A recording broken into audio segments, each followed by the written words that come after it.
के रख देंगे है। ओपन खेड का मुंडा अजकल हर जगह से 70 kg का बड़ा टूर्नामेंट जिथे भी होवे आल ओपन मानी राजे वर्गी कबड्डी घट पैंदी है मैदान के जेतू टीम का रेडर है मुंडा।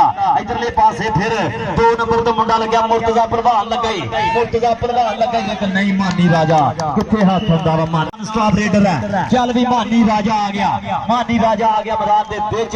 चल भी मानी राजा पाऊगा कबड्डी। चल शेरा पा कबड्डी इधरले पासे या पुत पंजाब दे देखते सही जिवें टिक्के मखणा दईयां दे इंज रूप चमकदे मुंडियां दे जिवें सिੱਟੇ होण मकईयां दे इंग्लैंड कनेडा जांदे आ फिर खीसे भरन रुपईयां दे जदों उनदे विच मैदान पारस दिल कंबदे सजना।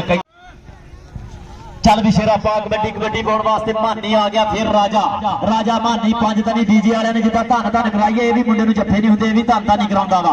इधरले पासे चौरी इश्तियाक साहब काले पठाणा वाले 131 चक वाला उन्हां दा साउंड चलदा पिया 5 तनी हर सदके शराफत गिल लगाई शराफत गिल ना गाला गिल लेकिन इधरले पासे देख जांदा जरा शोक दा गुड़ खांदा गन्ने चूब। चल भी शेरा पा कबड्डी मानी राजा आ गया। फिर एक मैदान दे विच अल्तर हाई राजे दा वड्डा वीर राजा दा पुੱਤ 388 चक पिंड और सदके जावा बाईपास समुद्री वाले तो 4 किलोमीटर के पिंड 388 कबड्डी पा रहा शराफत गिल लगाई शराफत गिल ना गाना गिल कैंची तिलक जाती है जो तिलक जाती है कैंची दे ज्यादा ची ना कबूतर है सदके आ गया मानी राजा। चल भी शेरा पा कबड्डी अड़ियल घोड़ा आ गया मैदान के विच अणखी जट आ गया मैदान के विच मानी राजा।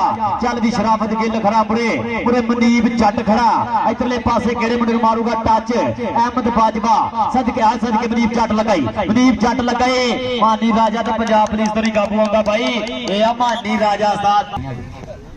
चल भी कबड्डी पाने वास्ते मानी राजा आ गया। सब तो बहुत ही ओपन मैच खेलने वाला कबड्डी खिडारी है।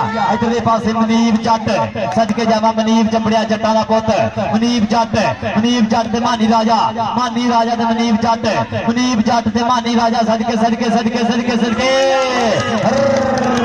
पिंड चकोड़ दा कबड्डी पाने वास्ते मुंडा इधरले पासे मुंडा मानी राजा आ गया मैदान दे विच ओ खिलार लईयां बाहा बल्कि शफीक अवान दी आमद ते मैच भी तगड़ा ये टूर्नामेंट बड़ा करा छड्या होए अज 50,000 दा फैसला होना वो दूजा नाम 30,000 होना और इधर